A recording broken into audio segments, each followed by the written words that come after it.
वक्फ board कायदा दुरुस्ती विधेयकाचे राजकीय पडसाद महाराष्ट्रात उमटलेले आहेत। उद्धव ठाकरे आणि एकनाथ शिंदेंच्या नेतृत्वातील शिवसेनेत यावरून राजकीय द्वंद्व पेटलेले आहे। दोन्ही शिवसेना नेत्यांकडून एकमेकांची राजकीय कोंडी करण्याचा प्रयत्न केला जातोय। पाहूयात।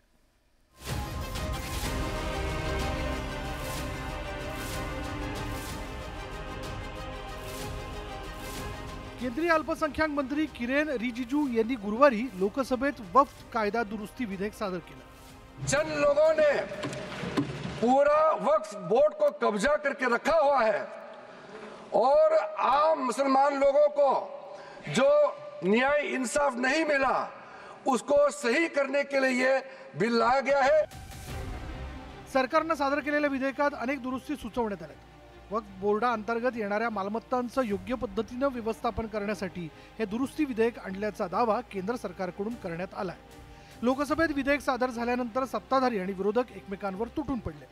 कानून से बना हुआ कोई भी संस्था अगर निरंकुश होगा तो उसमें पारदर्शिता लाने के लिए सरकार को हक है, अधिकार है। ये जो आप बिल ला रहे हैं, आप देश को बांटने का काम कर रहे हैं, जोड़ने का काम नहीं कर रहे हैं। भाजपा अपने हताश, निराश, आप तो उस कानून चंद कट्टर समर्थकों के तुष्टीकरण के लिए ये बिल लाने का काम कर रही है।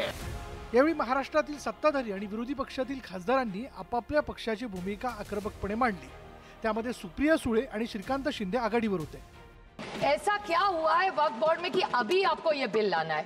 Sir, we object, please withdraw this bill. इनको सिर्फ जो है इनका वोट बैंक जो है, ये वोट बैंक खुश करने के लिए, एक समाज को खुश करने के लिए जो है यहाँ पर इस बिल का विरोध कर रहे हैं। लोकसभेत वक्फ बोर्ड कायदा दुरुस्ती विधेयकावर चर्चा सुरू असताना उद्धव ठाकरेंच्या पक्षाकडून मात्र कोणी भूमिका मांडताना दिसलं नाही आणि हाच मुद्दा सत्ताधारी शिवसेनेनं उपस्थित केला। वक्फ बोर्ड कायदा दुरुस्ती विधेयकावर उद्धव ठाकरेंच्या पक्षाने भूमिका का मांडली नाही असा सवाल सत्ताधारी शिवसेनेनं केला। ज्यांच्या मतांवरती आज मुंबईमध्ये त्या सीट्स आल्या, त्या कुठल्या मतांवरती आल्या हे मला सांगायची गरज नाही। त्यांनी भरभरून मतदान केलं।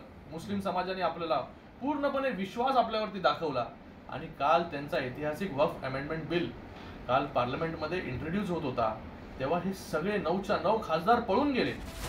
उद्धव ठाकरेंनी मुस्लिम समाजाचा विश्वासघात केल्याची टीका आता शिंदेंच्या पक्षाकडून केली जाते। नुकत्याच झालेल्या लोकसभा निवडणुकीत उद्धव ठाकरेंच्या पक्षाला मुस्लिम समाजानं एक गठ्ठा मतदान केल्याचा दावा सत्ताधारी महायुतीकडून करण्यात आला होता। आता तोच मुद्दा पुढे करून उद्धव ठाकरेंच्या पक्षाची कोंडी करण्याचा प्रयत्न सत्ताधारी शिवसेनेकडून केला जातोय। त्यावर ठाकरेंच्या पक्षानं हा खुलासा केला। आमचे नेते इथे होते, बैठका सुरू आणि आम्ही इकडल्या इंडिया आघाडीचे सदस्य आहोत। त्यांचा जो निर्णय असतो तो आम्हाला मान्य आहे आणि आम्हाला देखील हवंय चर्चेला। लँड जहाज जे म्हणताय, या देशातला सगळ्यात मोठा लँड जहाज भारतीय जनता पक्षाने कुठे केलाय हे आम्हाला या बिलाच्या निमित्तानं सांगायचं आहे। नुकत्याच झालेल्या लोकसभा निवडणुकीच्या निकालानंतर मुस्लिम मतांच्या ध्रुवीकरणाचा मुद्दा चांगलाच गाजला होता।